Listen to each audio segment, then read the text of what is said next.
Creek Studios. No, we're not. We are...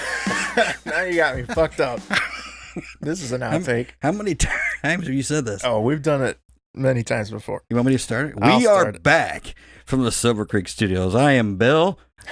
I'm Jared. Hey. And we're missing somebody. We're short a guy. Yes. Okay, you know why I fucked that up or why I started again? Because one of our listeners gave me shit one time about saying we are back from the Silver Creek Studios. Wonder who that he was. said, it sounds like you're at the Silver Creek Studios and now you're back from the Silver Creek Studios. All right. I wonder who did it. It was Rick. Yeah, Rick did it. He was being an asshole. No. Well, it makes sense. He's right. Yep, it the does. We Are Back does sound like we've Yeah. been waiting and you left for a second. Right. Now you're back. Like I took Yep. shit and I'm not back. So. Well, I we get are it, back, and we are short Ryan this week. He is taking his son back to college, Tulane University. So they're taking like a week-long trip to do it. So good for them. Good for them. Yep. I'm here. Exciting times. And we've got Bill back. Yeah. We're not going to talk Traegers this time. Nah, that was boring. What are we going to talk about? Oh, shit. What aren't we going to talk about? I imagine it's going to, we're going to find ourselves all over the place, all over the map. But we wanted to point out that instead of doing a beer review, this time we're going to do a hard liquor review. And Sort of. what do we got? What did you bring us? Well, I mean, the beer is you guys' thing. I'm here again. To Man, bring a big-ass bottle you're not fucking around. of Captain Morgan Long Island iced tea. So when you first told me that you were thinking about bringing this, I thought, what is this going to be? This is going to be some kind of flavored stuff that you got to add some alcohol to or Right. whatever, right? No. Thought it'd This be a is- big thing of Captain Tea. This and is we'd the have to real buy deal. all the alcohol to add to it. No. What's This in there? See, we got rum, whiskey, gin, vodka, triple sec. That's pretty much Man. it. It's like an actual Long Island iced tea. Yeah, what is it? 34 proof. And this is a big ass bottle of Now we let my wife have some of this. She saw this giant bottle of Long Island iced tea and started reminiscing of days gone by, and so she really wanted some. So we did open the bottle. We let my wife have a small iced glass, and she said it was pretty good. So I'm looking forward to trying it. yeah, it should taste like a. I hope so. I Yeah, mean, I'm they're claiming it. I'm a big fan of Long Island iced teas. and I Captain have- doesn't do anything half-ass. I mean, No, I like Captain. I hope so. I hope it's pretty good. Right. It looks like it ought to be. And you didn't get the little bottle. Get the legit one. You know, maybe. Now, you said they Go carded big you, or right? Go home, huh? They carded you? They did. Schnooks was like, "What's this guy on a Tuesday night buying his big ass thing of On alcohol?" a Tuesday night. Tuesday night. Yeah. So, yeah. All right. Well, fuck it. Let's get it open. Let's drink this All right. shit. We'll start off with the review early, and then we'll get into our topic, which is going to be kind of reminiscing and ranting at the same time. So, you've got some ice already. Let me get some ice. All right. 1 second.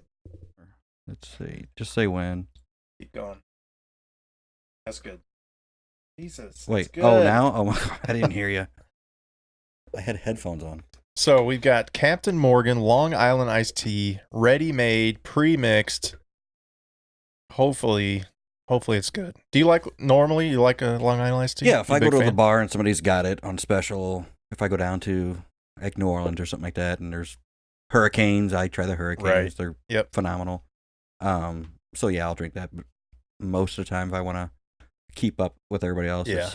I'll go with the beer. Generally, I think it's hard to go wrong with a Long Island iced tea. Like I can't remember if I've had one that was bad or gross. Sometimes they'll put too much of one of the alcohols, or they'll leave one out, Or and they then- put too much tea in it well, I mean, and not enough alcohol. it's usually not in. There's nothing. I don't know. The ones I've had, there's nothing but alcohol. The I know, tea, I'm being it's not. sarcastic. Well, okay.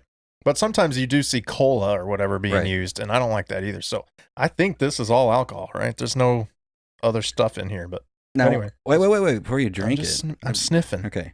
Now, which mic here? I got to rip on it because who's got the Get whistle right nose? up on there. Who's The got the whistle whistle nose? nose. Because a lot of podcasts I hear whistle nosing going on. I don't know. You gotta I've clear your never sinuses. noticed. Now all our listeners are going to be listening If you for go back and whistle listen, you'll nose. hear whistle nose. Yeah, it's like the breathing in and out, and then you That's hear that probably whistle. me.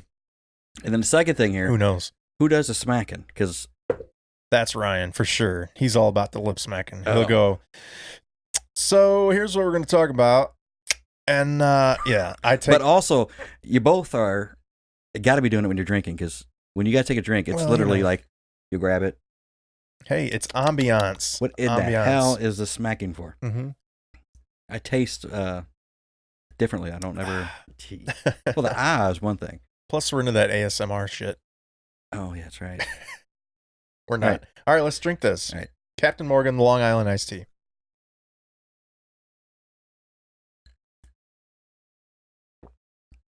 Mm. It's pretty good. Yeah, it almost tastes like what's those foo-foo drinks that I wouldn't know anything about that. you're the king of it prior to a few years ago.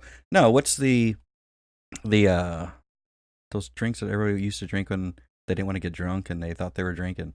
I don't know what you're Sweet talking and about. sour mix with some other stuff. Oh, What is that? Amaretto sour. amaretto sour. It's got yeah. an amaretto sour. A little bit. It Yeah. definitely has a sour, like almost like a lemon tea flavor if you were Right. trying to do that, but I don't know that there's lemon in there. Well, I don't think it said lemon. It said all these alcohols. So just like a normal Long Island iced tea, I always say it's a dangerous drink because you can't taste the alcohol. There's no kick. There's no burn. There's none of that gag reflex that you sometimes have. This just tastes like it's good. Right, and It's a little with sweet. the ice and everything else, I think we probably can do. Oh my God. This wasn't a Tuesday night. Right. That one more person, we probably could finish a lot Oh of that yeah, off. for sure. I mean, That's- I'd and be we'd hating be- tomorrow. Yeah, we'd be stumbling out of here, but Right, and I can't but puke, it's good. so that Yeah. would be a horrible night for me. So, That's tasty. Well, thanks for bringing that in. yeah, If anybody's curious, I would say it kind of has a tea flavor to it. It kind of has a lemony flavor, not strong lemon, but it's good. It's just sweet. You can taste that triple sec a little bit. I think too much triple sec. I mean, I Maybe. like it. Mm-hmm. I think after about 2 or 3 glasses, I'd switch to something else because it's too, I don't know, Yeah. sweet. I don't know. I mean, You know, Maybe I'm gonna after- drink this beer, and I after think you the beer finished will go one, down. you might not care what it tastes like. Well, I'd just start with that a few times. Yeah. To get a buzz. All right, cool. We'll come back to that for sure. So we got a liquor review instead of a beer review. And I would say kind of 2 thumbs up. It's pretty good. Yeah, I would drink that. All right, there was our lip smack. Did you hear that? We that both was went. me. No, I don't know why I did that. Maybe to wash down Maybe, that sweetness with the beer. So we were kind of talking about potential ideas for the episode. What could we get into? And you kind of recommended, some nostalgia. We talked about maybe going down that whole 80s route. But we kind of settled on or narrowed it down to how is growing up today different from growing up when we were kids, Correct. typically in the 80s. And it started basically. I thought about it for a while, honestly, but it also last night at my house we had an issue with Snapchat. So it was more. I'm annoyed with Snapchat as the kids are obsessed with it. Mm-hmm. So So does that seem to be the current method of communicating? That's I think what most so. of the kids are Most using? kids want Instagram. They want Facebook. Yep. What they really want is Snapchat. Yeah. And it's because it is a secret society Right. type of an app where they can do what they So want. for those of us that don't know, and I only barely know, Snapchat allows you to send a message or a picture or whatever that goes away, right? Well, After I mean, a I certain can amount of time. demonstrate right here. Here's my Snapchat. The olds. Yeah. So here we go. There's me. What up? There's you. So if I want to, let's do you right now. Do it. I send this, and there you are. You, You got lazy me with eye. my eyes blinking. You God, see that right there? terrible. So anyway, I'm not going to send it. I'm All going right. to save it, though, to blackmail you later, so it's saved. However, I send this now to whomever. Mm-hmm. They get it. Once they get it, guess what they do? They see it. And you can set a timer. So you got 10 seconds, you got 1 second, whatever, up to 10 seconds, or Right. just you can stare at it. Yep. You can take a screenshot. However, Right. if I take a screenshot of that, If they're If I notified. take one, you get notified because you sent it to me. Or Correct. whatever, right? Like, I'm wondering why Jared screenshot it. You know what I The sent. dick pic he just sent me. Right. It was very small. But no, seriously. Then So that's for a few years now. That's been the concern, right, from parents, is Right. that people could send nude photos or whatever inappropriate thing, Right. and your kid could see it, and then it goes away, and there's no trace of it, right? So that's why parents are nervous about it. That's also why kids like it, because they can do and They see can get whatever. by with whatever they need to get by with. Now, what about like messages, like text messages? Are those sent in there as well? You can send texts on another portion of it. Like you get the camera view. But do those go away? It's a 50-50. I mean, you can set your settings to keep them. So you can actually keep it going. But nobody does. Right. I mean, that I know of. That's the whole point. Right. So why would they open that up to where, mom and dad can look at my text messaging on there, which they could text, but kids don't even text anymore. Right. So what my concern is my daughter's been really on it with 90. I think we counted. We were driving from a baseball tournament, and we were talking about who has a longer streak, and that's what it's called. When you send one and receive one, that's one streak, and you do it every day. You continue to do it. Right. The same you gotta person? Okay. like I sent you a picture. That's not a streak until you send one back to me. So there's one tally mark. Okay. If we do that every day for 300 days, we have a 300 point system right now. Which you could have that with a family member or a good friend or something. Right. I mean, I got a buddy of mine that would just do it as a joke, and we've got like 289. Now, granted, I don't Snapchat anybody else except my wife and every once in a while the kids. So what don't you like about it? What's the problem with Snapchat? How come you had an issue at your house? Well, the problem is I know my kids. I know they don't have 90 friends. So the example I'm using of my daughter's, she had 90 snaps she sends out, and she has a constant flow of streaks going on. So yesterday we brought it up, and I'm like, who is this person? Who is this person? So we start with the first person. That sounded like a name I didn't know. Oh, that's somebody who goes to school somewhere else. Like, then why are you Snapchatting them? I don't know. Do you know him? No, not really. My friend told me about this person. Right. Why are you Snapchatting them? Oh, for streaks. But it doesn't give you no points. However, what it does do, if you look at your Snapchat, and I'm going to open it back up because I'm not familiar with Snapchat as well as I should be, I guess. You have a score. So if you look at mine, and mine's a horrible example, my score is 6,525. Now that sounds like, okay, that's a big score, right? However, if I click on, let's say my son's, his score is 140,000. And let's go to my daughter just to say of doing it. Now, my son you'd think, okay, he has a lot of friends. He should be able to. My daughter has over 350,000. That's her points. That means that's how often she's doing this. And what do you get for points? I mean, not that you get anything out of it, but it's just like a way of tracking like how popular you are. It sucks the life out of you. Every morning before school, when school is in session. We're so old. All they do is sit there. She takes a picture of her forehead or the ceiling and writes the word streak on it, and then taps all 90 people. So that's just all to get just about getting your points up or whatever. Right. You're not sending anything meaningful. You're sending it to people who don't know you or care. And then they're all going to do it back, and now you just got a bunch of bullshit. Right. But then in the meantime, you have people like kids. She had someone do the other day, which somebody asked her to send, invited her. She didn't know who they were. She sent a picture. She wasn't posing or anything. She sent it. She noticed the person took a screenshot. Well, this person goes to a competitive high school of ours, and she asked why you took a screenshot of that. She was concerned, like, why would you do that? She's like, I want to put it as my phone's lock screen. Yeah.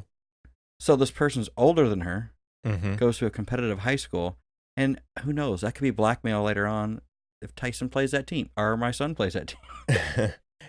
The issue is, for me, when you start making yourself open to accepting friends or whatever from another school or another town or whatever, you don't know that person. You probably haven't met them before. You aren't ever going to meet them, but you happen to know they go to a neighboring school or something. Right. It's like Facebook. That's no big deal. Right.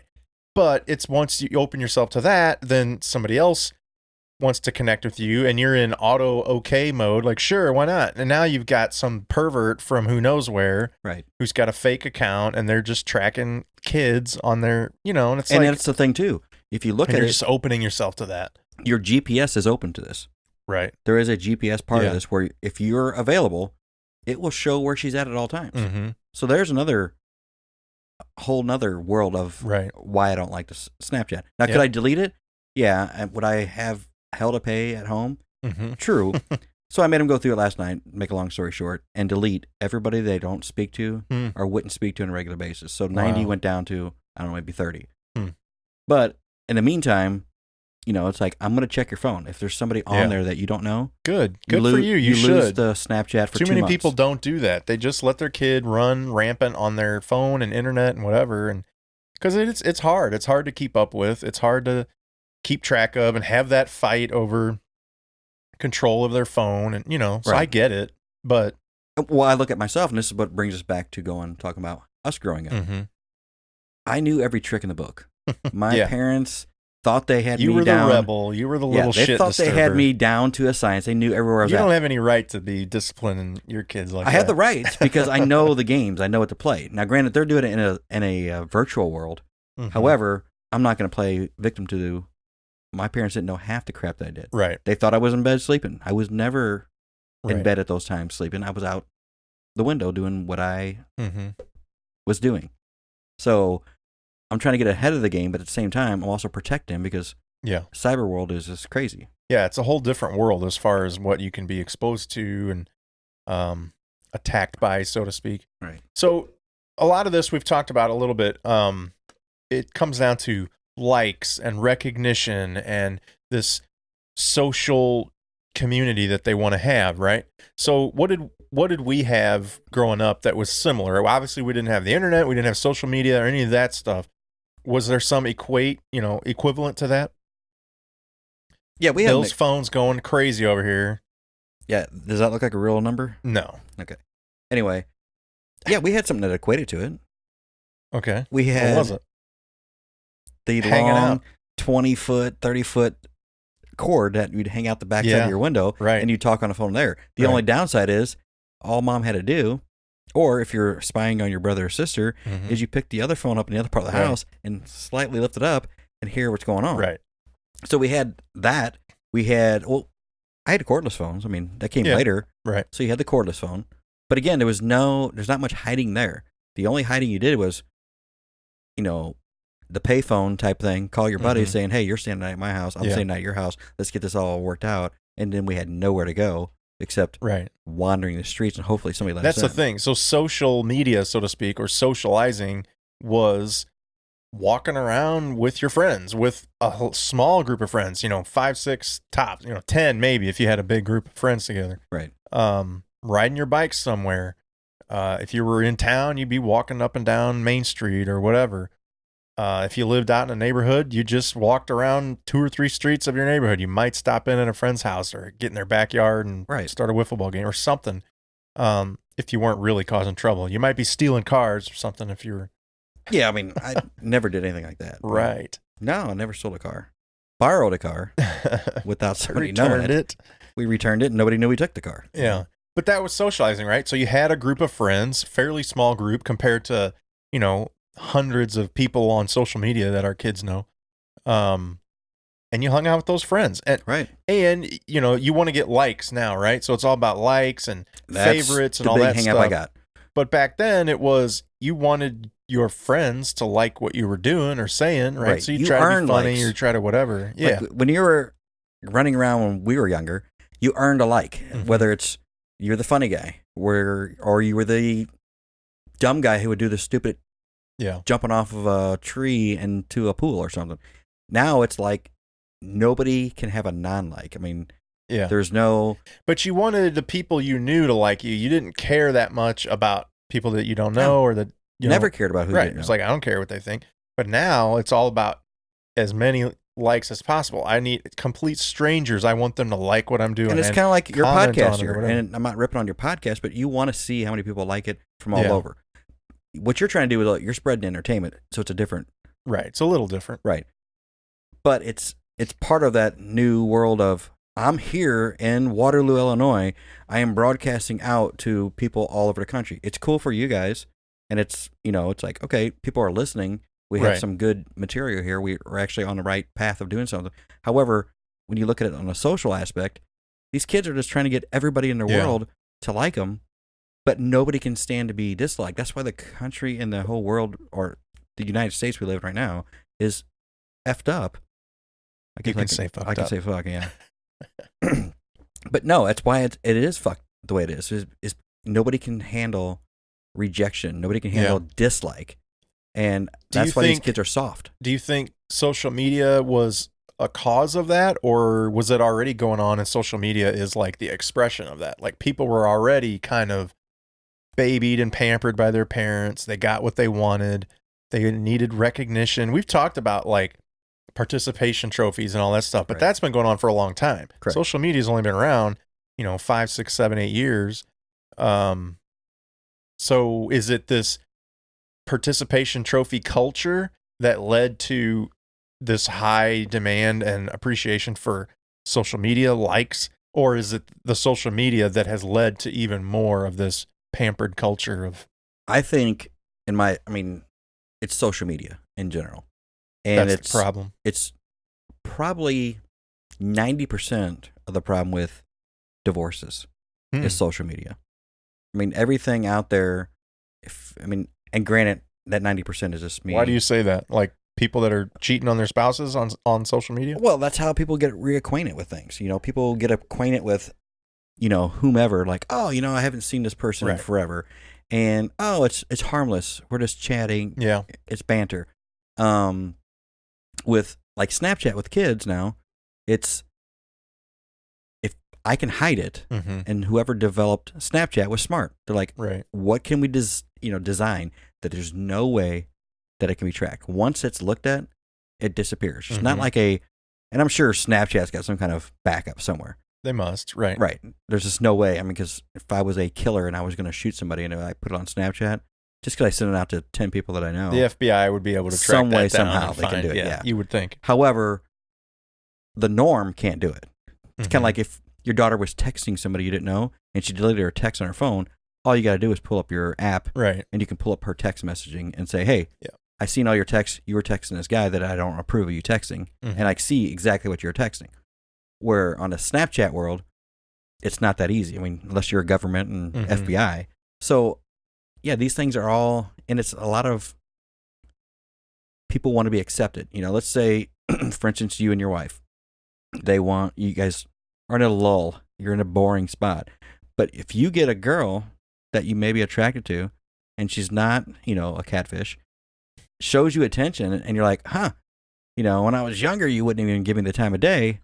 However, now you're showing that, hey, you're interested in me and this and that. If you're not having a good home life the way you had it at the beginning, which nobody does, you could actually go, well, it's not going to hurt to talk. And then talking leads to something else. Now, granted, hold on, let me get my phone out. If you're faithful, if you're faithful and you are true to what, the vows you took, you're not going to take that offer. However, if you're one of these people that I like to be liked, and now I've got somebody liking me, and that's how these kids are being grown up, being liked. I see that, though. That's not necessarily causing the problem. You had a problem, and this was your outlet, or this was your way of acting on it. It might make it easier to act on it. Makes it more tempting when you've got an old flame or something who's reaching out to you that you might never have heard from them if you didn't have that.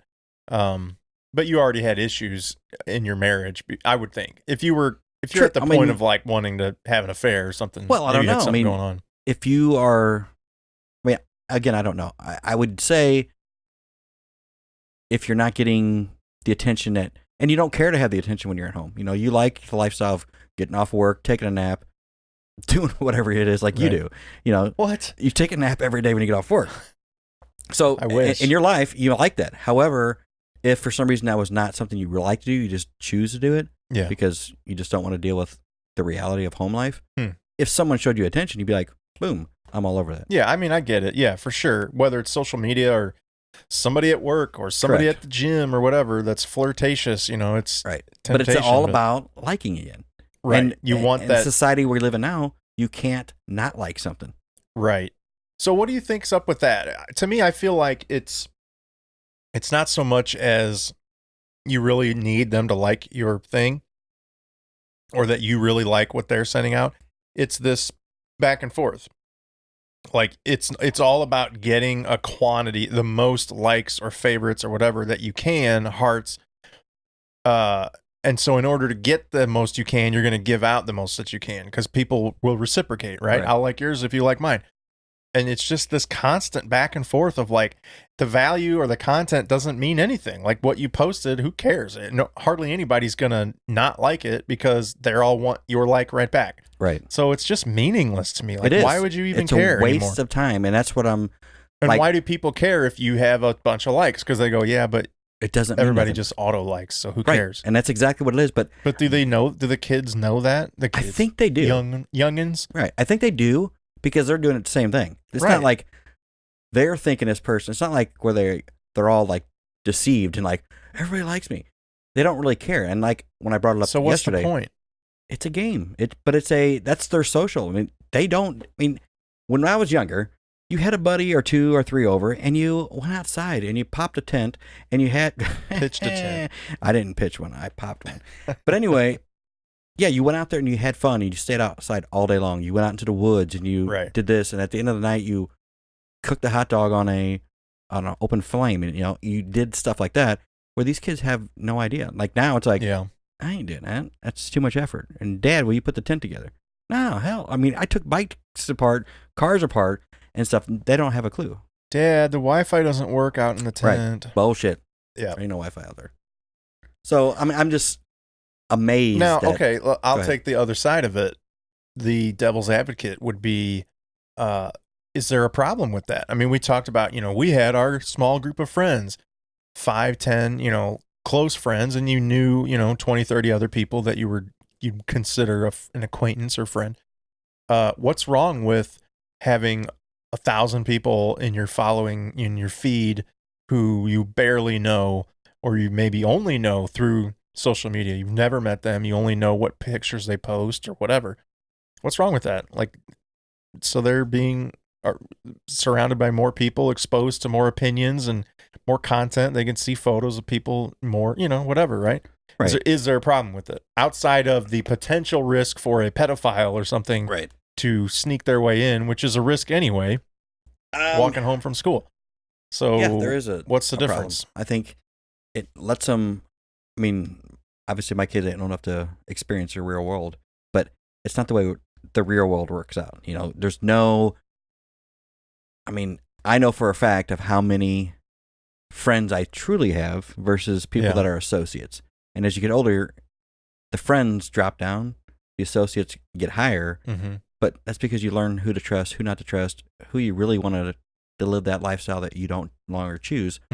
But I think when they get older, it's going to be like a shell shock of like, I had over 10,000 people like me, and now I got 2 people. Well, you've always had 2. Yeah. It's just the social media outweighs it. It does seem to be setting them up for disappointment, at least, if not failure, in the workplace or normal social life, where you're so used to everyone accepting you and everyone liking, or at least saying they're liking what you're doing or saying. It's so easy to get acceptance and to get appreciation for what you're doing on social media, right? Where, say, your job, it's really hard to get your boss to be impressed by what you did, or it can be, right? Or your coworkers. You're not always going to get along with all your coworkers. They're not all in. You don't always get along with everybody. You don't want to either. Like, right? The current job I'm with now, there's been guys when I met them the first time, I'm like, oh, it seems like a nice guy, but when you find out the background, I'm like, I would never hang out with that guy ever if it wasn't for this job. Yeah, but I mean that exists on social media. People that you don't not like as much everything that they say, or it doesn't matter. Ignore them a little bit, or they don't want to drop them. You're definitely right. Last night is a good example when I said you've never spoke to this person in real life. You've just sent streaks. It was like pulling teeth. Yeah, you have to delete that person. Even not just our kids. Like my wife has tons of people on Facebook and Instagram and Snapchat that she doesn't really know all that well. She really I don't know. She follows them. She complains about the stuff that they post. Oh, they post too often. This stuff's way too personal. I don't want to hear that shit. I'm like, why are you following them then? Right. I don't know. I don't want to stop following. I'm like, well, what the and fuck? She does it for a reason like I do. I mean, I have a side business that I need I don't know the if that's exposure. Why, she's got a side business. Yeah. She needs the exposure. So it's like, you don't want to burn a bridge with, you can easily just say, I don't want to see that. Yeah. However, I didn't grow up in that society of Facebook and everything's life, I can literally just forget my phone part of it. So maybe if you really don't, maybe you don't even care about all those followers that you have, but you know that the 5 or 6 people that you are friends with that you do care about and they do care about you, you do want to impress them. Like I think you and I were talking off the air. You want to impress your friends. You want to dress cool. You want to talk cool and walk cool and all this stuff, right? Even though your friends might not judge you because they're your actual friends, you still want to like impress them, right? And you definitely want to impress the hot chick or the cute guy or the whatever, right? No. Well, not the hot chick for you, but right. I was gonna say the cute guy, yeah, but the hot chick, I got one. You know, you're always trying to impress people. So maybe you're just trying to impress that local group of people you know with, look how many followers I've got. Right. Check it out. Look how many likes I got on this post. You know, you don't care what all those people out there said or liked. You just care to show the people you do know. I think that's probably part of it too. It's a game. It is, but I like the simple life that we had when I was 14, 15, 18. Yeah, but you know what? 20 years from now, 30 years from now, this will be the simple life. Maybe if we're... Remember when we all only had social media? We didn't have brain implants linking us to the entire network. See, I'm not into that thought yet. It's going to happen. It's coming already. Well, I just know that I would rather have my life or my youth back. Yeah. Versus when I see their interests, it's like it's pretty much black and white. I mean, they want you to hand them money. They want to go do whatever it is with their friends, and there's no like. I mean, and granted, my kids are good. I'm not bashing my kids. I mean, if I ask them to do something, but it's so funny. Their hands-on Your kids is are pretty nowhere great, near. by the way. Yeah, they're all right. They're doing good stuff. But they're good at. But they're not good at the stuff like if I say, "Hey Ty, grab this. I need you to, put this mirror back up on your wall because we just got done painting his room." So he's just looking at me like, I don't know how to do it. Even though the screws are already there, the stuff there is like, how do I do that? I'm like, you took it down. It goes down the same way it goes back up, or vice versa. And he's like, can you help me? So I, of course, show him the shortcut to how to do that. Put the bottom bracket in, whatever. And it's like, okay, cool. But he doesn't care to learn it. He just saw me do it and is like, you got it done. Your That's all I son care does about. crack me up with that. He's so smart, top of his class. I'll say straight A student. I don't know if he's straight A's, but no, he's not. Close to straight A's. He almost always has been. He's doing the advanced college program. He's doing this, doing that. He's so accomplished in sports and gets along with everybody, right? He's just does everything. He's so incapable of so many things. Right. He's clumsy. He doesn't know how to hang a mirror. It's just like these silly little things that make you laugh. It's funny. Like this kid is so accomplished in so much. And I told him many times, if I attach a ball to it, and it doesn't have to matter what ball it is, he will be good at it. But anything that doesn't have a ball attached to it, he has no clue how to use it. Well, we've joked with him for years how athletic he is and coordinated in sports, and he's just he's the best athlete on the field in almost every sport that he plays. Right. Yet he's so clumsy. He drops stuff. He'll fall trips down, on things. trips over like something stupid, and laugh at it like I'm an idiot. And he kind of is. He's kind of like a goof. I don't know how he does good in school or sports. Right. Because when a ball is hit to him, he ballet dances across the field to get it and makes a great play, but he can't walk runs 2 steps out circles the around car. guys on the football field, but he can't get to his car without falling. Yeah, it's funny. Show me a bruise. I'm like, how'd you get that? And like, I got out of the car. I'm like, are you drinking? He's like, no, I don't drink. Yeah. So I think the gist of what we're getting at is we don't really like the direction society is going as far as socializing, but I want to like ease off of that sometimes and just be like, okay, what were our parents saying about us when we were growing up? What are we saying about our kids now? They didn't know. What are their, it's like, right. And that's the thing too. Like, how many things did our parents not know we were doing? And now how naive and stupid are we to think that our kids aren't doing some serious shit that we don't know about on the internet? But they're and so social scared media. too. I mean, I don't know. Hopefully they're not listening, but they're overly scared because, well, I'll say my kids are. Let's just put it that way, because I know they can't handle to be disapproved of. So if I have to even yell at them for something, the first thing out of their mind is like, oh my God, I hope Dad's not really pissed. I hope this doesn't. Speaking of naive, He thinks his kids are too scared to Hey, you know to it. act up. Nah, you know it. Right. But yeah, I mean, I'm not blind to possible bullshits. You know, T just sent me a text a little bit ago saying he wants to go to a friend's house. Now that friend could be, you know, a girl, and I could be naive, but he knows not to push it because one time and that's the bad thing is I find it out. So it's hard to get away with. It's totally hard. I won't say it's hard. It's harder than it was for us. You've got texting, emails, which kids don't use either of those things anymore.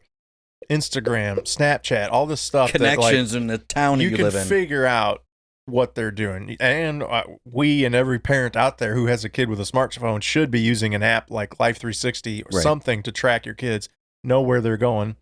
Yeah, it's hard as a kid to get away with stuff anymore. But, I mean, I'm not an idiot. You can bet your kids are finding a way to get away with stuff. Well, I know I could. So I look at all that stuff and be like, man, I could totally beat this system. Right.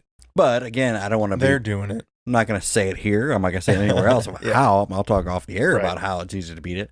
However, I'm sure they can figure it out just as well as I do. Yeah, they know more than we do about how to use these apps and these phones. But yeah, I do think it's interesting, though, just to think about what were we doing as a kid at this same age and what, you know, when we talk about, okay, yeah, we weren't using social media, but we wanted acceptance, right? We wanted likes. How were we getting that? To me, it was acting a certain way, talking cool, whatever, watching certain shows or movies that were popular at the time, dressing a certain way, wearing the right kind of shoes, right? Nike high tops. That's what it was about then. Yeah, it was about image.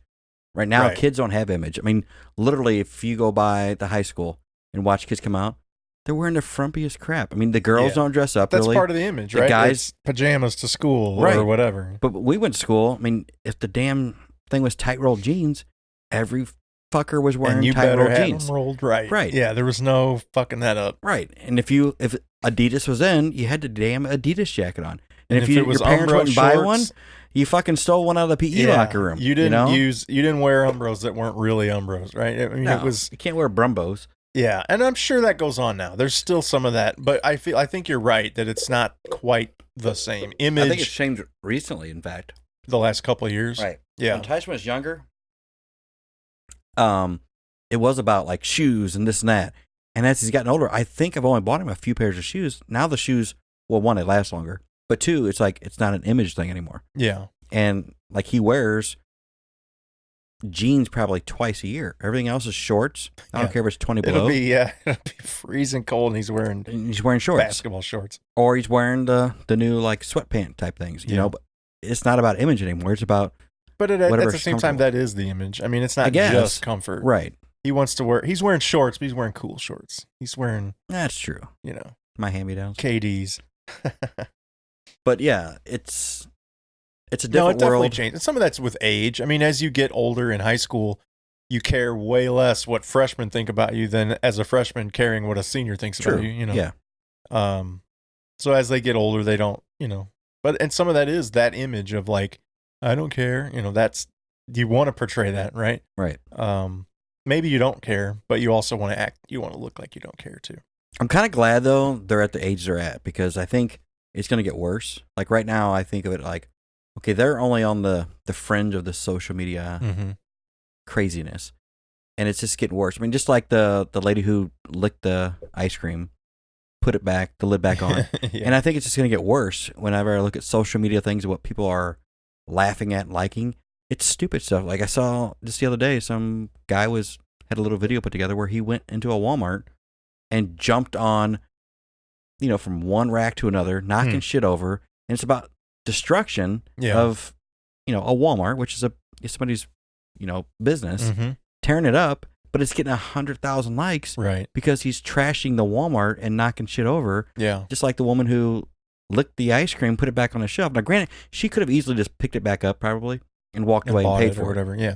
But we don't know, and obviously he's being prosecuted. Now, she could easily say... And see, that's the problem, too, is shit that should not be getting likes or appreciation or accolades is getting, you know, recognition. It's going viral, right? And it's like, And of course, then somebody else has to one up that, top it. Right, and that's what am I going to do that's more destructive than that guy? What am I going to do that's more disgusting than that chick? Talk on a podcast on a Tuesday night drinking. That's right. Captain Long Island iced teas and pour another Busch one, Light. Yeah. So why I pour this one? Let me get some ice. We need to we'll switch gears a little bit. Yeah, what are we going to do? Because it's kind of getting boring and redundant. And most people are probably going, I don't know why we tuned into Bill for the second time. They've already downloaded a different show at this point. Looking at Rogan. I need ice. Finger your ice for you? Yeah. This has got alcohol in it. It'll kill the germs. But no, I mean, switching gears, So I'm going to switch gears for you, and you can kiss my ass if you don't like it. So the little behind the scenes here was that when Bill first proposed this topic to me, he presented it as talking about growing up in the 80s. And a little bit, in fact, maybe I even recommended that we say comparing it to how kids grow up now. But it started out with some 80s talk. Now, we've done a lot of that on this podcast. We do a lot of reminiscing on here. And that's what makes it, as a listener, obviously, it's interesting, right? I do, because I can relate.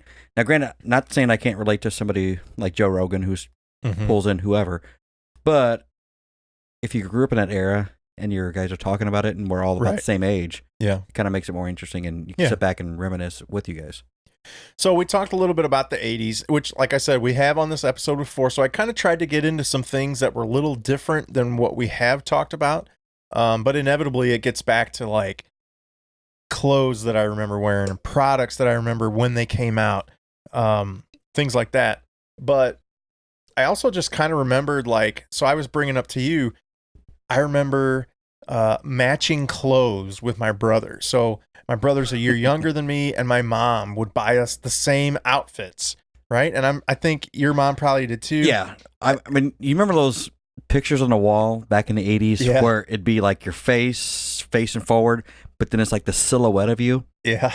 And I remember my brother and I, every year, like if he got a Nike shirt, I got the exact same one. And that's the picture that's the shirt you wore in the family pictures because it had that rose-colored tint to it, and you had your dad sitting there and your mom sitting there and your whole family, but it's like a red tint. Yeah, it's kind of like the furniture too.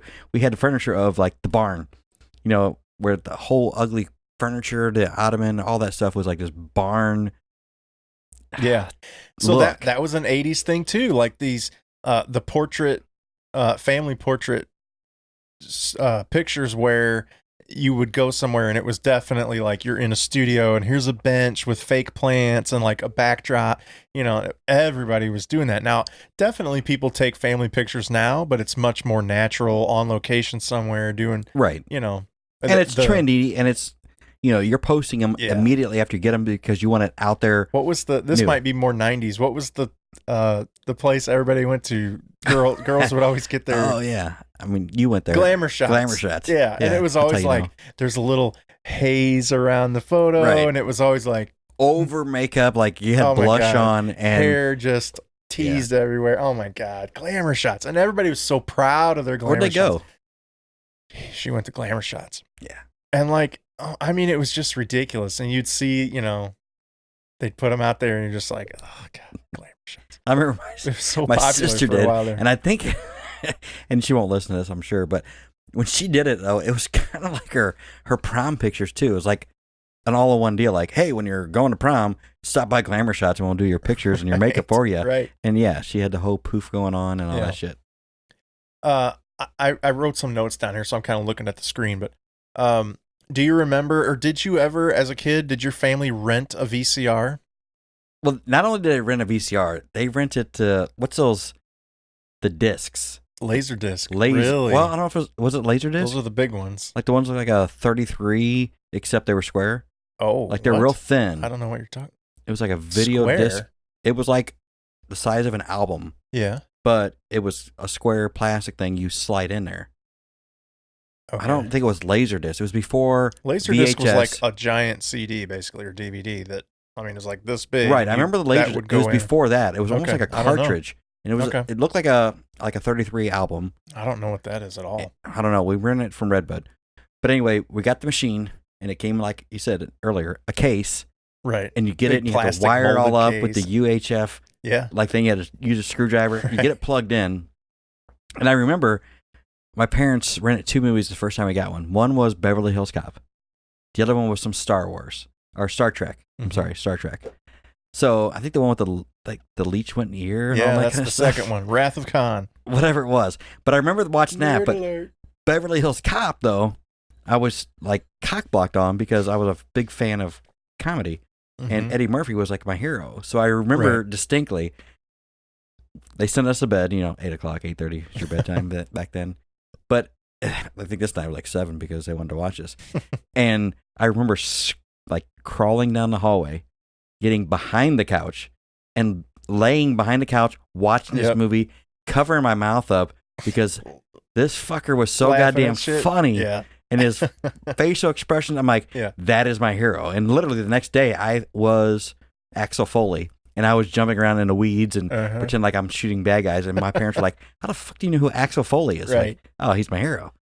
Yeah, sneaking out to watch a movie from the hallway or something like that. And trying not to laugh, especially when it's like comedy like that, Right. That's still one of my favorite movies. I mean, he was my hero. We just watched him on Comedians in Cars Getting Coffee with Seinfeld. Mm-hmm. And it was interesting. Obviously, he was known for his stand-up, the Raw or whatever. Right. Delirious. Raw. Yeah, but for whatever reason, the first thing in my mind is not stand-up comedy when I think of him. But apparently, he was talking about his past with Seinfeld, and like, he's just like all these other stand-up comics. He worked the road, man. He was going to all the clubs as a nobody, getting shut down, having to work on his performance, his content. I mean, it was. What's the comedy place really in Chicago where all these guys have got their breaks before they went to SNL? Yeah, I know what you're talking about. I forget the name of it. That's pretty much where he did too. And well, he was a New York guy though too with Seinfeld. Right. They went to a lot of those guys traveled the whole country, but correct. Eddie was a New York guy. And the guy was just like, he wasn't funny. He was like funny in like in a normal way. Like some guys are just out there cutting jokes. Mm-hmm. His facial expressions, his laugh, his demeanor is what's funny about him, Right. So yeah, he was a hero. I mean, growing up, I'm fascinated by comedians and the work that they put into it. How it's not just, oh, that guy's funny. Right. He goes up and cracks jokes. It's like, no, the good ones it's so much work. They put in so much effort to writing material, writing jokes, and some of them don't work, and they try it and it bombs, and they take it out or they tweak it or whatever, and they'll go do 5 minutes on a stage somewhere just to try out a couple jokes and then come off, and right. And they'll spend months, if not years, working on a 20-minute routine, and then they get it down, and that's what gets on Netflix or whatever. I love that. And what's great about it, I mean, I did it, so I know that's what my goal was in life, to be a actor/comedian, and doing it. Come down to. But doing it was like I came up with the material. I did it rough in front of a mirror, like they say to do. And it was, I mean, nonstop funny. The people didn't know what to expect. I mean, granted, I looked younger than I was back then, of course. But now I do too, because I got carded today. You got carded. Yeah. But anyway, no, seriously. And when you get on the stage, it's like a rejuvenating feeling, because it's like you're nervous, you get up there, and then no matter what you say, you can say the word fart and people laugh. Right. And it's like, okay, you build off that. But at the same time, it's a lot of pressure because that was great. However, the work to get to the next level that you think you can, I mean, if you do a local thing, oh, it's great. You go do, and then what I did was I tried to pursue it. So how did I pursue it? I had to get an agent. Well, the agent's basically like, he said. Bet you could do it without an agent. Well, I didn't know how to do it back then. Sure. I mean, it wasn't internet back then. So I contacted an agent in California. He's like, hey, all right, when you're here, let me know, but give me a headshots now. And of course, I had the headshots made, sent it off to him, and then of course I got married and had kids, and life happens. Life's a bitch. Yeah, and I probably would have made it. Yeah, one of the biggest. Okay, that's overstating it. I was gonna say one of the biggest regrets I have is not going to see you do stand up. I remember when you were doing it. Right. I was probably not even around. I was in college. I was away, when you were doing all that stuff. I probably could have. You could have, yeah. I think you But were.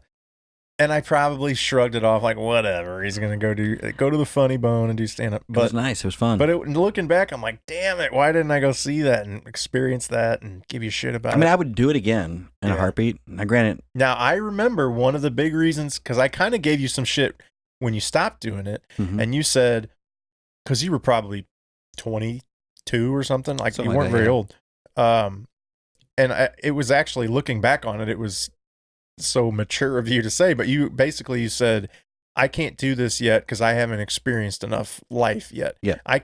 You shouldn't be a comedian unless you can talk about, know what you're talking about. You know, as a 20-year-old punk ass kid, you don't have enough experience. And I'll tell you what, to be meaningful. And I think you're right. Now that's not to say that there haven't been great comedians who were 19, 20, 21. And usually the people that are the ones that are in the 20s and are funny, they got the right facial expressions. They have the right, and maybe they've been around the block. I mean, they grew up in a shit, and that's what they say. A lot of comedians are fucked up because they grew up in a fucked up lifestyle. Mm-hmm. So they experience this, like, they know what's, they're fucked up enough in their lifestyle that they know, hey, this is not right, and I can rip on it.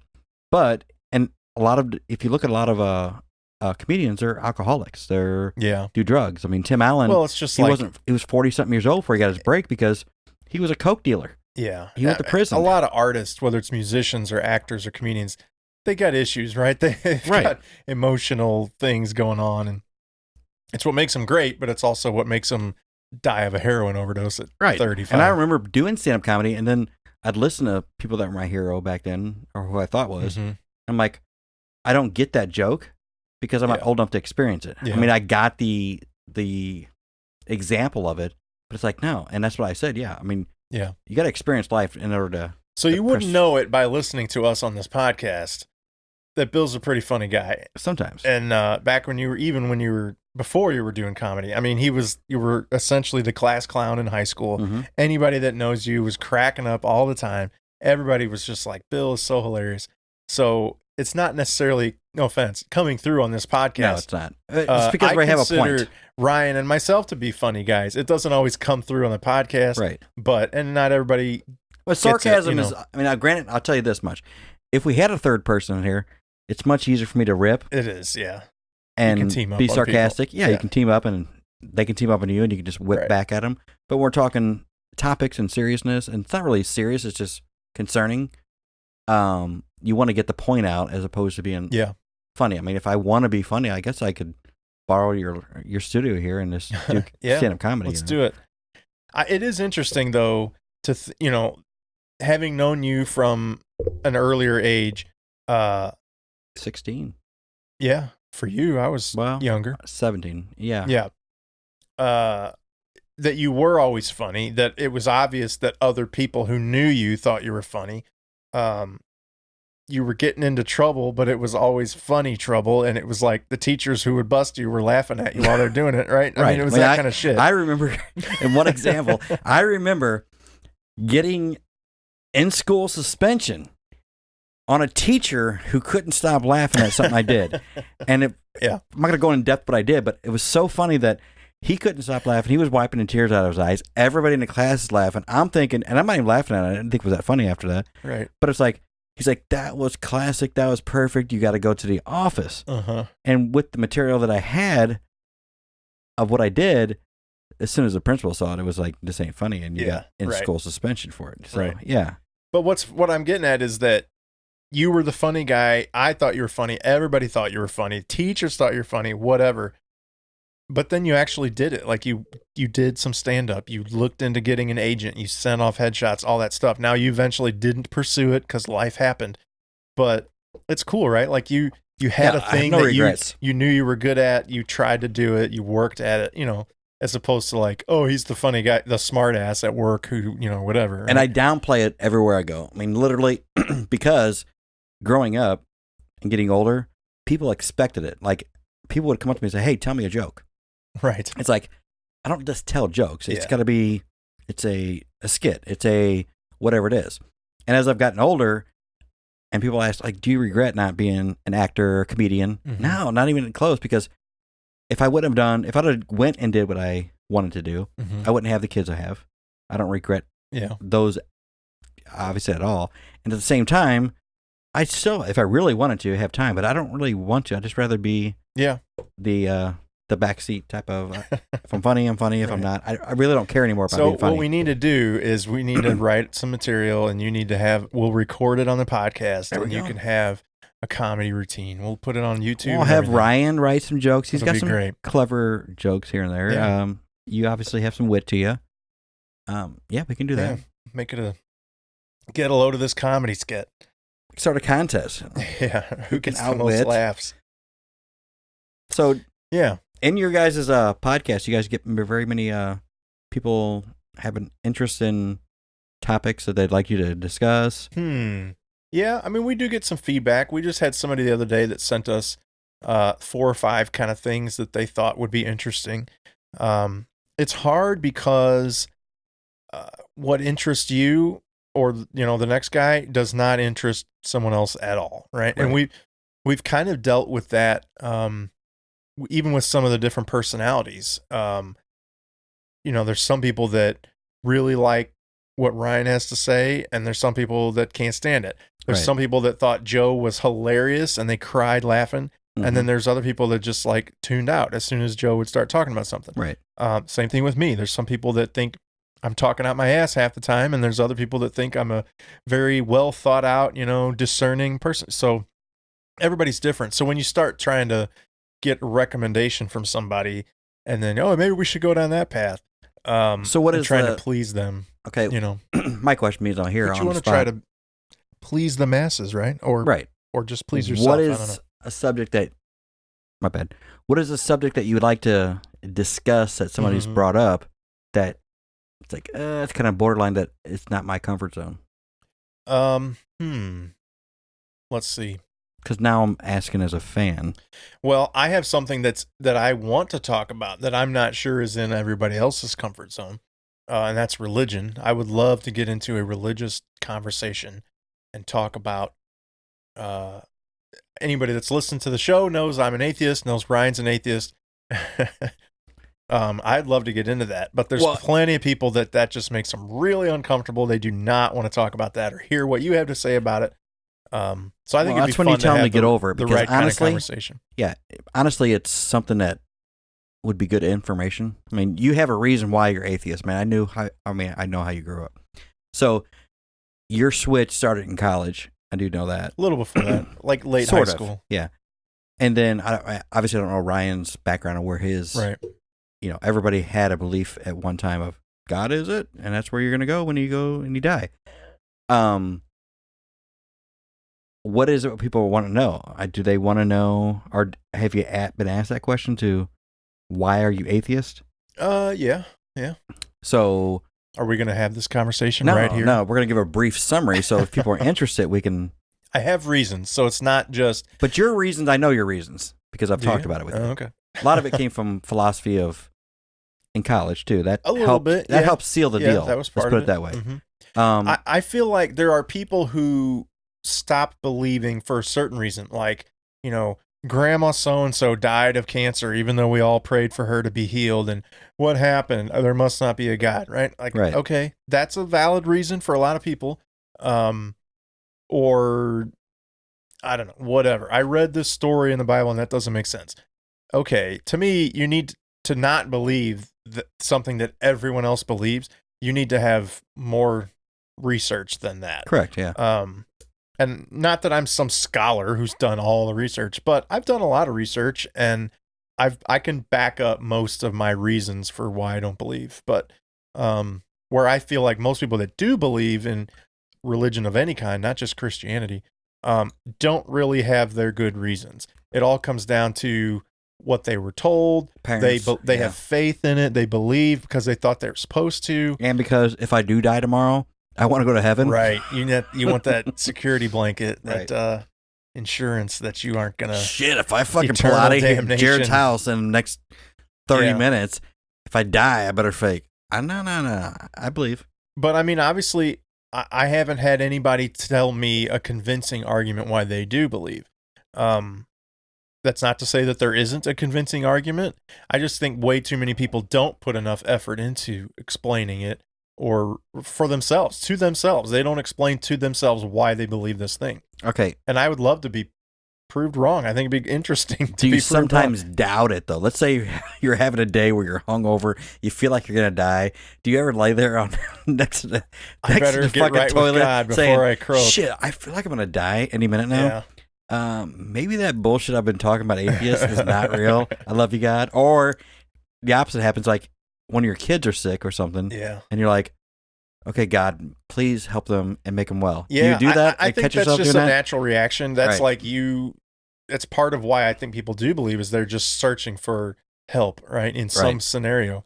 And so I think it's sort of natural when you have something bad. Generally, it's when something bad happens, Right. an Or you want to win the emergency or lottery. whatever. Yeah. God, if you want me to win. That you're like, please don't let this bad thing happen to my kid or to me or whatever, right? You get so desperate for any kind of help wherever you can get it that you turn to God, right? So it's like, even if you don't believe, in the back of your mind, when something bad happens, you're like, but why is that? Why do we do that? Because, I mean, I've had where, somebody who was close to me or a friend of mine who's had a stroke or something like that. The first thing I think of when I'm by myself, and I'll be honest, I'm looking up at the sky, like at nighttime going, man, God, please, if you're real, please help them. And he doesn't pass away or she doesn't pass away. But again, I'm not as atheist as you are. I mean, I'm kind of... You're not quite as atheist as I am. I don't go to church every Sunday, and I still think there's got to be a higher being for certain things, but I don't know. So I'm kind of like where you're at, but you're just proud to say I'm atheist when I'm not sold on atheist. I'm not sold on either way.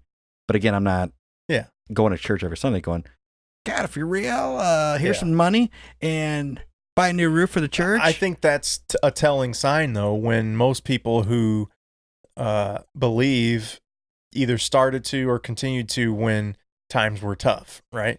So it's when you're your most desperate, you turn wherever you can for help. Sometimes it's drugs, sometimes it's family members and friends. I've never turned to drugs. Well, I'm saying people do. When shit hits the fan, a lot of people turn to drugs, right? It takes you away from it. True. And if whatever's not work, maybe the first place you turn to is the church and God or whatever, right? But how many people who don't already believe in God, everything's great, the world is fine, nothing's wrong, everything's awesome, and they just suddenly decide they're going to turn to God for help or whatever. It's like, no, they don't.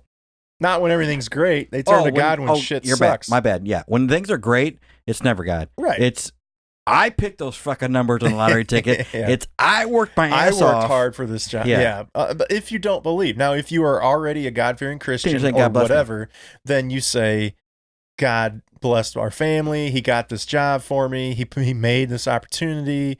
Right. Let me ask you this. I'll stop you from talking. I mean, this could go on for hours and hours. But this is what's funny because I know, obviously, we've known each other forever. Yep. So, what does your mom think? I mean, I got to ask because I know your mom well. Yeah. What does she think about your proudly atheist? She knows. We don't talk about it a whole lot, but I've definitely made it known. Does she think you're bullshitting just for the sake of? No. Like, I think for instance, at this point she knows the podcast. That I'm not just Does she listen to the podcast? You ever asked her? Yeah, not every time, but she has listened to many episodes. But So, has she ever called you out on like, why the fuck? She wouldn't say fuck because she's I've heard her say nice fuck Christian. before.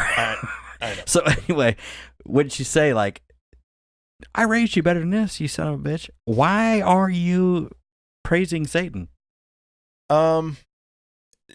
We have briefly had these types of conversations, but in general, we just don't. I don't want to upset her, and so I don't want to like call her out or belittle her or anything. But but yeah, I mean, she knows where I stand, I think. So it's one of those things that you awkwardly just don't talk about.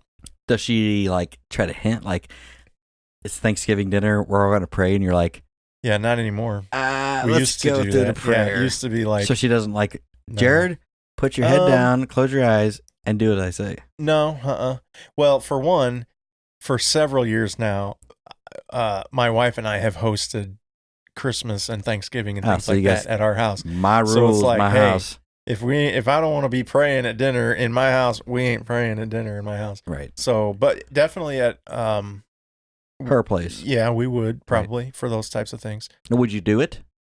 I would politely bow my head, but I wouldn't. So participate. let's say we're at a moment of silence, just pray, and we're at a wedding.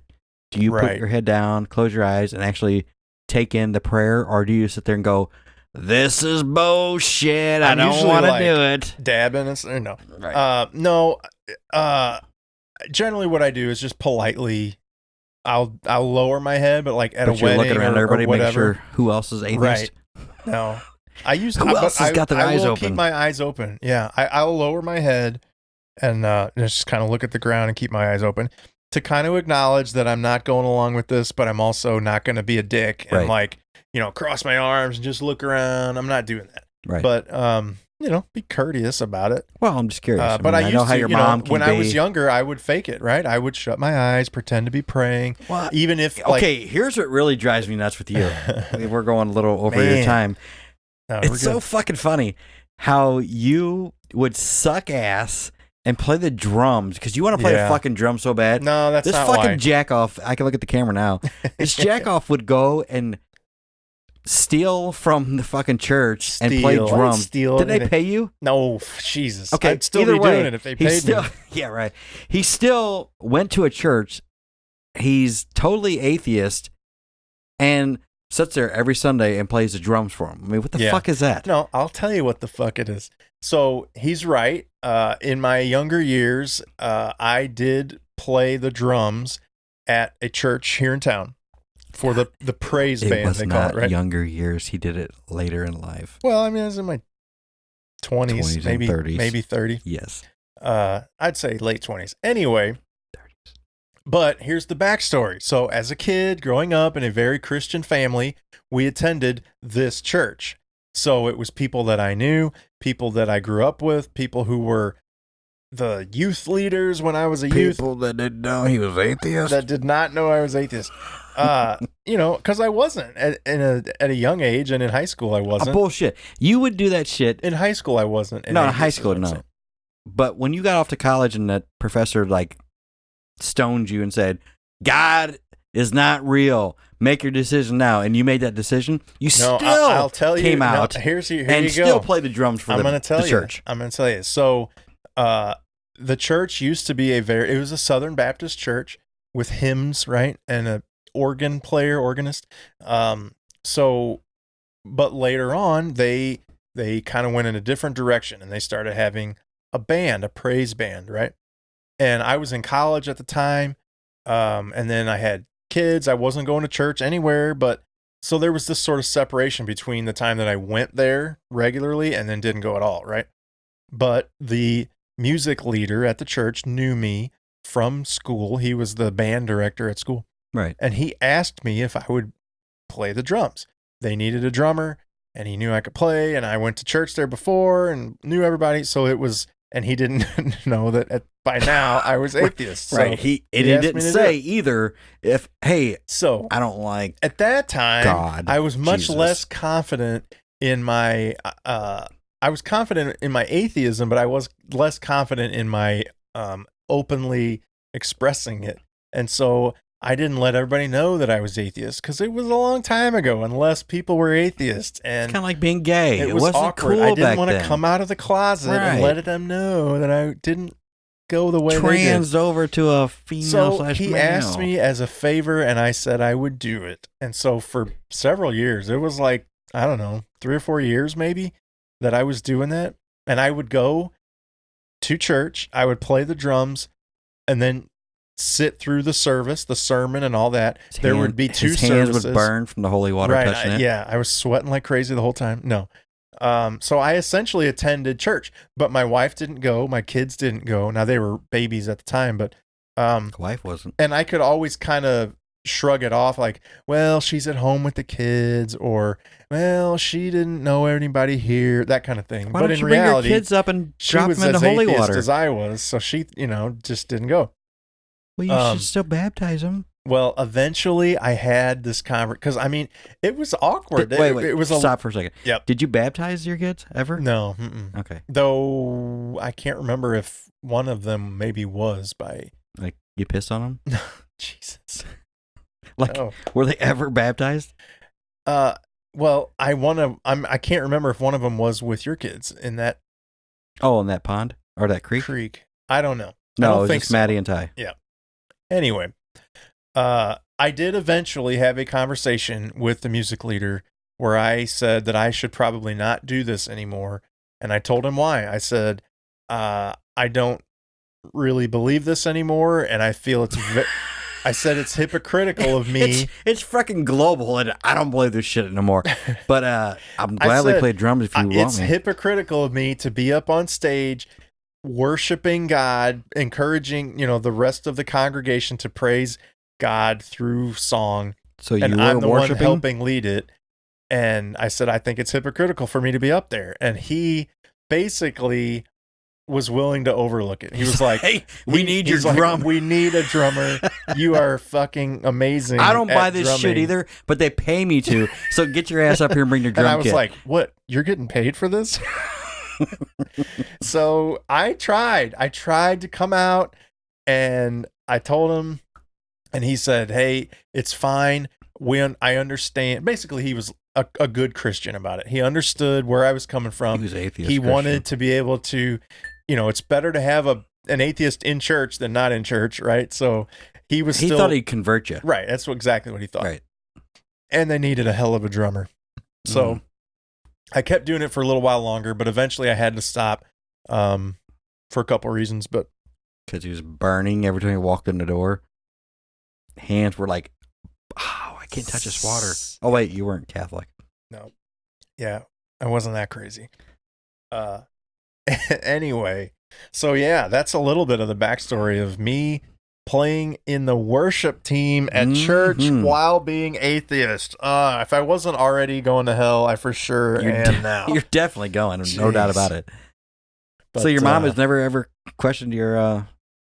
We haven't, I don't think we've really had like a lengthy conversation about it. We've had, because I've basically made it known, and then she's had this kind of like, questioning attitude of like, well, how come blah, blah, blah, blah. And it doesn't go on very long. Right. So here's something.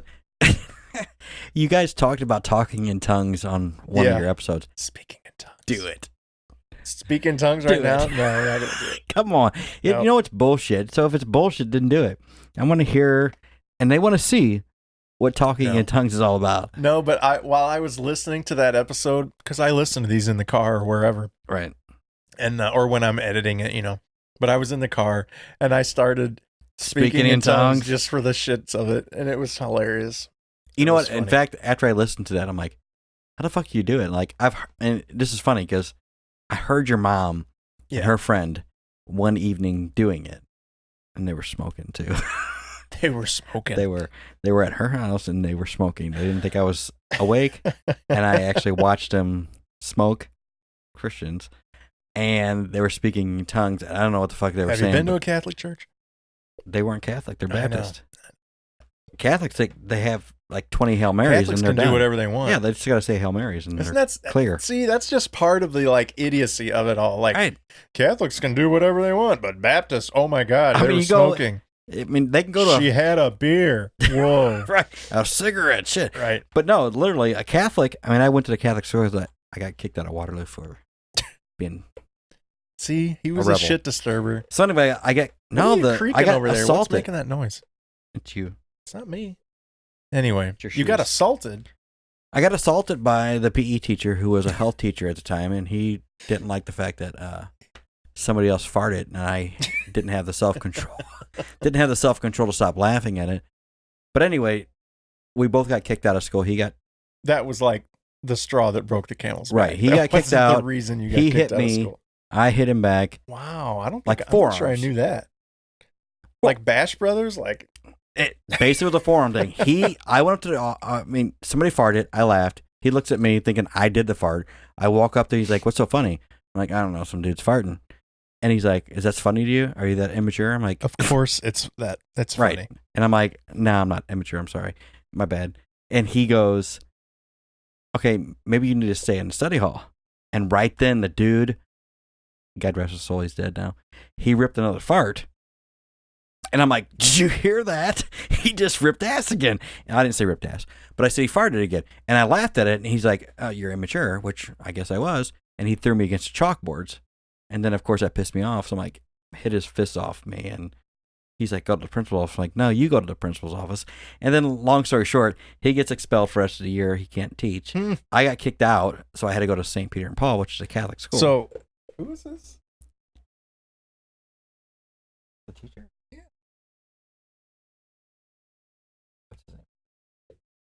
Really? Yeah. So he. Who fucked it?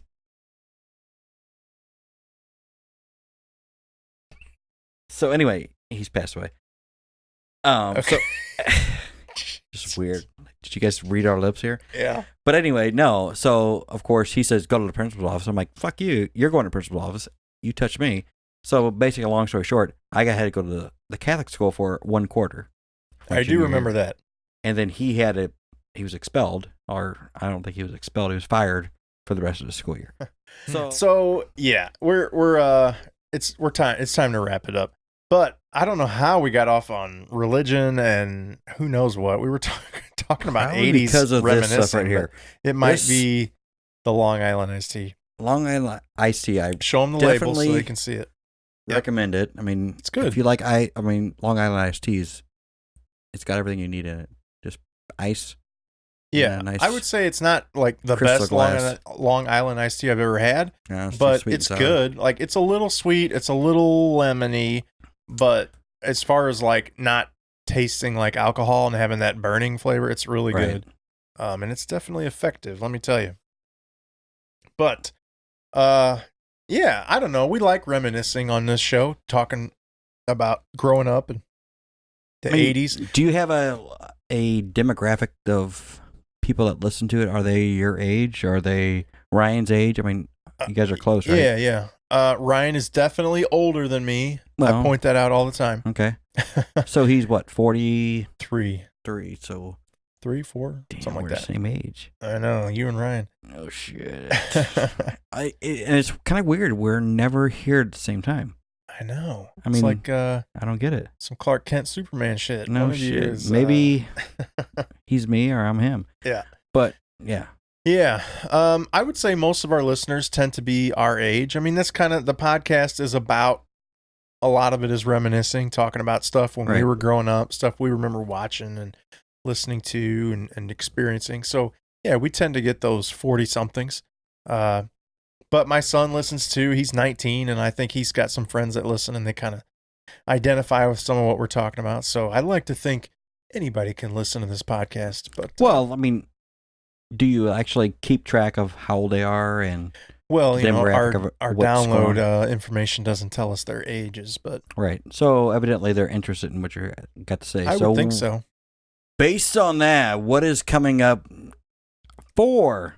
Hell if I know. We planned this podcast about 2 days in advance. Let me tell you. So what's Ryan want to talk about now? We know he doesn't want to talk about my idea. So yeah, we know. Fuck Ryan. My idea was perfect, and I don't want to be a part of it. Bill came up with the recap. Every 3 or 4 episodes, right? We recap points that we missed talking about. Because I will say, and I told Ryan this, we definitely do get feedback about things we didn't talk about on a certain topic. I can't believe you didn't say this. I can't believe you didn't get into that or whatever, right? And so people tend to kind of call us out when we leave out important details. Well, especially when you have a guest coming in. That would be good to come back to and say, you know what, I meant to say this and I forgot to say that and blah, blah, blah. Right. When you have Rick coming in or you have Dave coming in, they sometimes interject when Ryan's got a good point. And I point there because that's Ryan's seat. That's his favorite side. That's his good side. So anyway, or he cuts you off. You know, whoever you have as a guest is cutting you guys off where you guys might have gone further. Right. You might have got into something you forgot. The point is, Ryan, that people do care what you got to say. You are cut off by me or whoever's sitting here. We want to let you get back to your point. Right. So I want to hear you, Ryan. I like listening to your point of view. So suck it up. Hey, your sister also rocked ass. I mean, she was good listener. She was totally chill, down to earth. She was totally one of the guys. / she wasn't all women's lib and all this kind of shit. So she was a good. Not that guest. there's anything wrong with that. There is. I mean, let's just be real. Let's just all be like open. You know, I'm for women shit. You know, I buy tampons if I need to. I'm all for women's shit. Right. I like women. I will say that we've had 4 guests now, counting you. So we've had Rick, Dave, Rebecca, and then Dave again. Right. And we've gotten feedback. Well, that's 3 guests, Jared. You are 4. Well, I've been here before, and you count. You count as well. Yeah, whatever. But we've gotten feedback on all of our guests. People have been very happy to hear those. So who did like most? Different perspectives. Was it was definitely not Bill. Oh, I didn't get the win. No, it wasn't Bill for the win. Was it Becca? It was Dave, actually. Dave's gotten good feedback. Well, you know what? I'll give Dave credit. He knows when to shut up. I'm just joking, Dave. And he knows when to say what he's got to say. Yeah. So he's an informed guest. Dave knows a lot about what he's talking about. Rick had good points. Mm-hmm. He just got outshadowed by you two.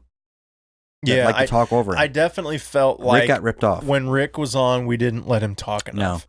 No. And I wanted to hear. I wanted it to be more. That was Ryan's fault. Rick. It was both you guys' fault. You guys just thought it was mostly Ryan's fault. I want to say. Well, if you want to blame him, that's fine. I'm not blaming you, Ryan. Yeah. Even though you said fuck Bill last time, I'm still stuck on the fuck Bill. Yeah. However, no, I agree that Rick had more to say, but he was also very cautious because he didn't plan certain things. He was definitely Rick. Careful. Put your shit together and plan it better. You knew what the topic was. Don't give it a lame-ass excuse you weren't ready for this because you were here. Now, granted, we won this, so it's easier for me to say that now. And Becca, you fucking rocked. You did a good job. Good job, Rebecca. Yeah. And I called her Rebecca the whole time, and apparently she prefers Rebecca. Oh, so you don't tell me that now. So I say Rebecca all the time. I never say Becky. Because I know that pisses you off. Yeah, don't say Becky. I know. I listen to the podcast. Apparently, Ryan said she's okay with Becca, but I did notice there were times where I called her Becca, and Ryan would go, Rebecca. And I was like, oh, sorry. See, when I heard the podcast, I thought Becca would be fine. Rebecca would be fine. I knew Becky was like, you'll get your ass kicked, Jared. Now, don't go Rebecca. Becky. The reason that was an issue at all for me was because my mom is named Rebecca, and she goes by Becky. So it just comes out naturally to say Becky. Don't make excuses. She does go by Becky, though, just to cover his ass so you don't beat his ass next time you see him. So, all right. Well, we want to thank Bill for coming on and filling in for Ryan, who is diligently, responsibly taking his son off to college to see him off for his sophomore year. Or removing a tampon. He might be doing that. Congratulations to his son, TJ. We mentioned his name. That's right. For making it through his first freshman year of college. Off to his What's sophomore he majoring year. in? I think he changed it. I'm not sure. Yeah. He changed his major, which is okay. Yeah. Not that there's anything wrong with that. Not at all. So yeah, they're having a nice family vacation for a week down in New Orleans or Louisiana. And Ryan will be back next week for another full episode and a half episode. I think Bill's going to hang around. We're going to do another half episode. We're going to get a little bit more tanked. A little bit tanked. We got to try some more. I mean, get a little. Look how much more we got left. We got to at least get to. There's a lot here. Left. Jesus. Well, I'm going to leave some for Ryan because he might want this food for drink, even though he's into his dark lager beer shit. If you're still hanging with us, we want to thank you for listening and subscribing, downloading. You can get a hold of the show. I don't even know how. I am so used to the baseball one. Do a Twitter. At Load This Podcast. Then you can do a No, you don't do Facebook. We do. We have a Facebook. Okay, Facebook. What's that? I'm not even sure. Well, what about Instagram? Load of this. I think it's Load This Podcast. Ryan does all this shit. I know, and he does it good. He does a very good job. Except when he's drunk and he slurs it out. And then you got YouTube. Get a load of this podcast. Right. Yep. What does Ryan like to say at the end of a podcast? Fuck you, Bill. He does say that. Fuck you, Ryan. For whatever fucking reason, we got to talk about your issues. Yeah. However, I like you, Ryan. What else you want to shout out? That's pretty much it. I have nothing to shout out other than peace, love, and dope. No, I don't believe in dope. He doesn't believe in not it. until We're going to have January another 1st. episode about that. Right. Yeah, January 1st. January 1st, we'll talk dope. All right. Until next time, I'm Jared. I'm Bill.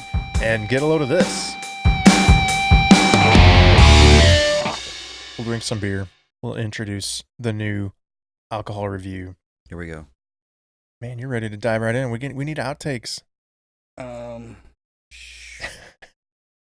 don't have to plan it. Yeah, outtakes is overrated. Why don't you play those on the intake instead of the outtake? On the intake? Because by the time you guys ramble for 30 minutes on bullshit, we got to get to the business. And then I'm like, I listen to the outtakes. I'm like, I don't really give a shit now. I'm like, moved on. The outtakes to me, they're not funny. At least if they were like funny. Motherfucker, they're not funny. No, so they don't have to be. They're not always trying to be funny. No, but it's usually whining and bitching and stuff you don't use in your podcast for a reason because it sucked and you're like talking about it. Jeez, I thought you were a fan. I am a fan. I mean, man. I guess is this Ryan's spot here? No, or do I need to switch over there? Cause he changed sides. Yeah, now his good side's over there. Does he have a good side? Oh, man. I mean, he did say, "Fuck you, Bill." He did say that. We got podcast beef going on. No, it just I don't know where the "fuck you, Bill" came from. I was just bringing a suggestion up. You could do a online survey to see who thinks that's a good idea. Yeah, or we could just say, Fuck you, Ryan. Fuck you, Ryan. You're not here. Where's your lazy ass today? Recap every episode we've ever done. That's what we're going to do. Tonight is recap. Let's go back to season 1. We're going to recap Joe shitting in the Kmart. Yeah, the only way we're going to do that if Joe's here. We cried laughing. Yeah, we should have had Joe come in for that. We could talk about aliens and abductions again. That was real great. Did we? Gosh, I barely remember that. Kind of out there shit like that. I don't like all this negativity you're bringing to the podcast. I know. It's nice. You wanted outtake, so nobody's going to pay attention to us anyway. All right, you ready to start? Yeah. Mr. We don't need outtakes. We need intakes. We need intakes. All right.